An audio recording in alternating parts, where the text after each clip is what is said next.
ईश्वर को सर्वव्यापी न्यायकारी मानकर उसके अनुशासन को अपने जीवन में उतारेंगे। आप सभी ये मानते हैं कि ईश्वर सर्वव्यापी है? अगर है तो समाज में घृणित करते क्यों हो रहे हैं, कैसे हो रहे हैं? अगर हम सबको ये भावना मन में अगर उतर जाए कि सिया राम मैं सब जग जानी, अगर सीता राम और हनुमान जी को सबके रूप में आप देखने लगेंगे तो क्या आप किसी के साथ गलत व्यवहार करेंगे? पूरे के पूरे अखबार छपे रहते हैं कि भाई ने भाई को मार दिया, माँ ने अपने बच्चे को मार दिया, बच्चे ने अपनी माँ को मार दिया, पति ने पत्नी को मार दिया, अपराध भरा हुआ है। आप विचार करके देखिए, हमारे गुरुदेव का पहला सिद्धांत, हम ईश्वर को सर्वव्यापी, सर्वव्यापी मतलब समस्त जगह विराजमान, जैसे कि भक्त प्रहलाद से उनके पिता हिरण्यकश्यप ने कहा कि क्या तुम्हारा भगवान इस खंबे में भी है? तो उन्होंने कहा हाँ, मेरा भगवान इस खंबे में भी है। और उस खंबे से उनके भगवान निकलकर बाहर आए। तो ऐसे ही ईश्वर सर्वव्यापी है। ऐसा गुरुदेव ने मंत्र दिया कि हम ईश्वर को माने कि सभी में ईश्वर का वास है और ईश्वर सर्वव्यापी है। पेड़ पौधों में है तो क्या हम पेड़ पौधों को काटेंगे? नदियों में है क्या हम नदियों को दूषित करेंगे? प्रत्येक जीव में, प्रत्येक नर और नारी एक समान। गुरुदेव ने कहा नर और नारी एक समान, कोई भेद नहीं है। नारी का सम्मान जहाँ है, संस्कृति का उत्थान वहाँ है। जहाँ नारी का सम्मान है वहीं संस्कृति का उत्थान है। गुरुदेव ने यह सूत्र दिया। साथ में हम ईश्वर को सर्वव्यापी न्यायकारी, न्यायकारी का अर्थ क्या है? ईश्वर सबके साथ न्याय करता है। क्या न्याय किया? सबके लिए उसने हवा निशुल्क, जल निशुल्क, भूमि निशुल्क, आकाश निशुल्क, सब दे रखा है। उसने सबके साथ न्याय किया है। कोई कहता है ईश्वर ने ये कर दिया, वो कर दिया, मेरे साथ ये बिगड़ गया, तो ऐसा नहीं कहना चाहिए। एक दृष्टांत मैं आपको बताता हूँ। एक व्यक्ति था जो ईश्वर की सभी जगह कमी निकालता रहता था। अमावस की रात में कहता भगवान को क्या जरूरत पड़ी थी अमावस की रात बनाने की? भगवान को क्या जरूरत पड़ी थी ऐसे टेढ़े मेढ़े पहाड़ बनाने की? क्या आवश्यकता पड़ी थी? इतने ऊंचे ऊंचे पेड़ और फल लगते छोटे छोटे। आम के पेड़ को देखा तो कहा इतने ऊंचे ऊंचे पेड़ और फल लगते छोटे छोटे, क्या भगवान की कृति है? छोटी सी बेल है, जमीन पे पड़ी और बड़ा सा फल लगा तरबूज जैसा। तो वो भगवान की कमियां निकालता रहता था। भगवान ने ये गलत किया, वो गलत किया। एक दिन की बात है, वह जा रहा था, रास्ते में चलते चलते चलते चलते उसको अपने घर पहुंचने में किसी कारण से विलंब हो गया और थक गया था। तो एक पेड़ के नीचे, आम के पेड़ के नीचे सुस्ताने लगा। और जब सुस्ताने लगा तो देखा क्या, जब जगा तब देखा उसने कि आम अगल बगल गिरे पड़े। उठा के आम खा लिया और कहा भगवान ने ये तो बहुत अच्छा किया, आम के पेड़ में तरबूज नहीं लगा दिया, नहीं तो मेरा सर फट जाता। उसको भगवान का ये काम अच्छा लगा क्योंकि उसने उसका आनंद उठाया। थोड़ा आगे और बढ़ा तो देखा कि तरबूज बड़े बड़े फैले पड़े थे। उठाया, खाया और कहा भगवान ने ये काम तो बड़ा अच्छा किया, बड़ा सा फल दे दिया, खा के पेट भर गया। तो ईश्वर न्यायकारी है। ईश्वर किसी के साथ अन्याय नहीं करता। सबसे बड़ा न्याय उसने क्या किया है? आपको सकुशल एक शरीर दे रखा, 2 हाथ, 2 पैर, 2 नाक, 2 कान, 2 आंख, 1 नाक, 1 मुंह दे रखा है। अगर कोई किसी से कहते भैया अपनी एक किडनी दोगे क्या, तो कोई नहीं देगा। ईश्वर ने इतनी अमूल्य थाती आपको दे रखी है। तो हमारे गुरुदेव ने कुछ सूत्र दिए कि हम ईश्वर को सर्वव्यापी न्यायकारी मानकर उसके अनुशासन को अपने जीवन में उतारेंगे। उसका अनुशासन क्या है? सिया राम मैं सब जग जानी। अगर हम प्रत्येक व्यक्ति में ईश्वर को देखने लगेंगे, ढूंढने लगेंगे, तो हमारे जीवन की सार्थकता बन पाएगी। साथ ही गुरुदेव ने यह भी कहा कि अपने शरीर को मंदिर समझेंगे। अब शरीर को मंदिर समझेंगे, ये बगल में हमारे देव देवेश्वर मंदिर है, कोई व्यक्ति ऐसा है जो यहाँ आके शराब चढ़ाएगा क्या? यहाँ आके मांस चढ़ाएगा क्या? नहीं चढ़ाएगा, क्योंकि मंदिर में ये वर्जित है। जब इस मंदिर में ये वर्जित है तो इस मंदिर में कैसे ये उपयुक्त है? तो हम लोगों को आज संकल्प लेना होगा कि हम लोग व्यसन मुक्त रहेंगे, किसी प्रकार का नशा नहीं करेंगे, शाकाहार का पालन करेंगे, मांसाहार से परहेज करेंगे। तो गुरुदेव का ये सूत्र है। इस प्रकार से 18 सूत्र हैं। समय कम है, चर्चा नहीं की जा सकती। मैंने आदरणीय दिलीप भाई साहब से निवेदन किया है कि कुछ पत्रक हमारे युग निर्माण सत्संकल्प के जो हैं वो छपवा दिए जाएं और आपको वितरित कर दिए जाएं, और विचार करके देखिएगा कि 18 सूत्रों में गुरुदेव ने नए युग निर्माण की योजना रखी है। युग निर्माण कैसे होगा? व्यक्ति के निर्माण से, और माँ का मस्तक ऊंचा होगा त्याग और बलिदान से। इसी के साथ मैं अपनी वाणी को विराम दूंगा। आप सभी का बहुत बहुत आभार। विशेष रूप से मंदिर देव गंध अक्षर के रूप में हमारे पुण्य कर्मों और हमारी निष्ठा को स्वीकारें। पुष्प चढ़ा दें, डोली और अक्षर चढ़ा दें। हे देव, पुष्प के रूप में हमारे अंतः का उल्लास आपको अर्पित है। धूप दीप दिखा दें। हे देव, धूप दीप के रूप में हमारी प्रतिभा और योग्यता को स्वीकार करें। थोड़ा सा नैवेद्य चढ़ा दें। हे देव, नैवेद्य के रूप में हमारे साधन संपदा का एक अंश समर्पित है, इसे स्वीकार करें।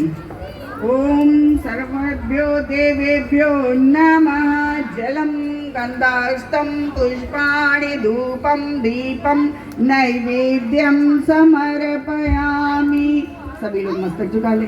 ओम नमो स्त्रवंताय सहस्रमूर्तये सहस्रपादाचितिरोरुभावे सहस्रनाम्ने पुरुषाय शाश्वते सहस्रकोटि गुरुवे नमः। यथा सूर्यस्य कान्तिस्तु श्रीरामे विद्यते सर्वशक्ति स्वरूपाय दिव्यै भगवतै नमः। ओम श्री गुरुवे नमः। आवाहयामि स्थापयामि ध्यायामि ततो नमस्कारं करोमि। मधुरा अमर हो जाए कलश का पूजन। ओ आओ आओ सुहागिन नारी कलश का पूजन करो। सात समुद्रों का निर्मल जल है, सात समुद्रों का निर्मल जल है, सात दीप और पृथ्वी अचल है, सात दीप और पृथ्वी अचल है। जी गंगा यमुना पवन धार, जी गंगा यमुना पवन धार कलश का पूजन करो तेरे जयति जय गायत्री माता। मैं आरती भवतारिणी अनगे अजुआनंद राशि, अजुआनंद राशि। अविकारी अगहरी अविचल तरमले अविनाशी। जयति जय गायत्री माता।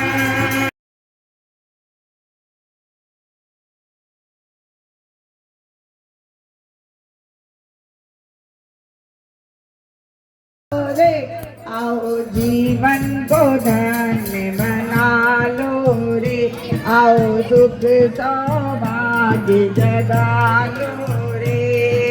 दीप यज्ञ का पर्व आया है, दीप यज्ञ का पर्व आया जगा लो रे। दीप यज्ञ का पर्व आया है, दीप यज्ञ का पर्व आया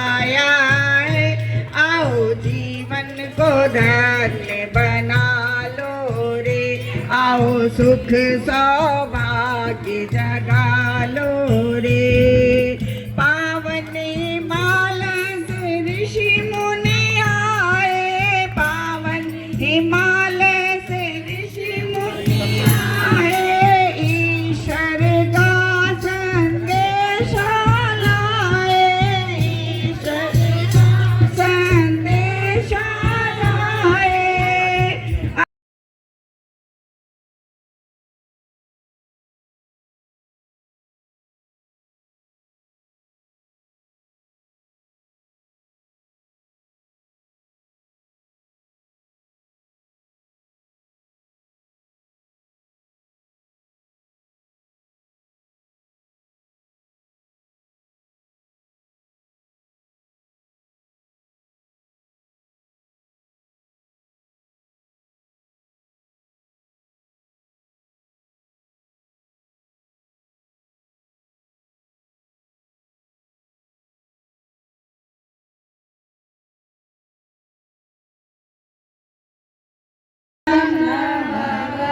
ओम भूर्भुवः स्वः तत्सवितुर्वरेण्यं भर्गो देवस्य धीमहि यजामहे सुगन्धिं पुष्टिवर्धनम् उर्वारुकमिव बन्धनात् मृत्योर्मुक्षीयमामृतात् स्वाहा।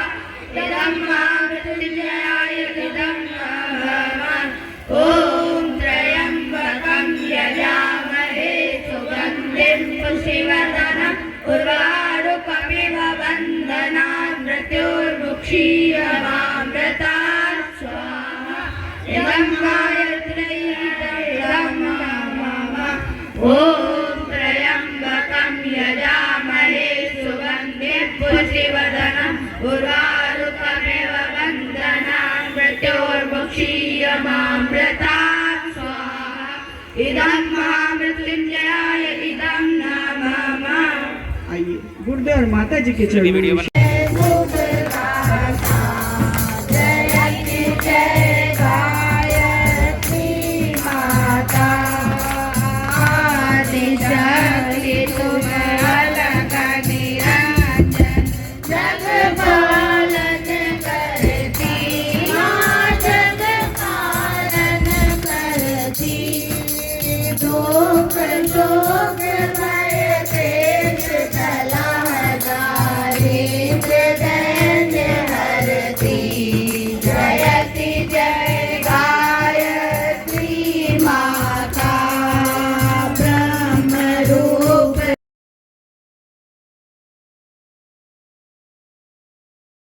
कनियति दीजिए हम आपके हो कर रहे शुभ प्रेरणा ले, आपसे करते रहे नित्य पुण्य हम करते रहे शुभ पाप, कामना मिट जाए मन से पाप अत्याचार की भावनाएं शुद्ध हो में यज्ञ से नर नारी की लाभ। पूरो पूरो पूरो 21वीं सदी उज्जवल भविष्य। वंदे वेद मातरम, वंदे विश्व मातरम, हर हर महादेव। धर्म की जय हो, अधर्म का विनाश हो, प्राणियों में सद्भावना हो, विश्व का कल्याण हो, विश्व का कल्याण हो। युगाधिपति महाकाल की जय, रावण रामचंद्र की जय, पवन सुत हनुमान, गंगा माता की जय, सभी देवी देवताओं की जय, सभी ऋषियों की जय, सभी तीर्थों की जय। एक बनेंगे, एक बनेंगे, हम बदलेंगे, युग बदलेगा, हम सुधरेंगे, युग सुधरेगा। ज्ञान यज्ञ की ज्योत जलाने हम घर घर में जाएंगे, नया सवेरा नया उजाला इस धरती पर लाएंगे, नया समाज बनाएंगे, नया जमाना लाएंगे। जन्म जहाँ पर हमने हमने पहने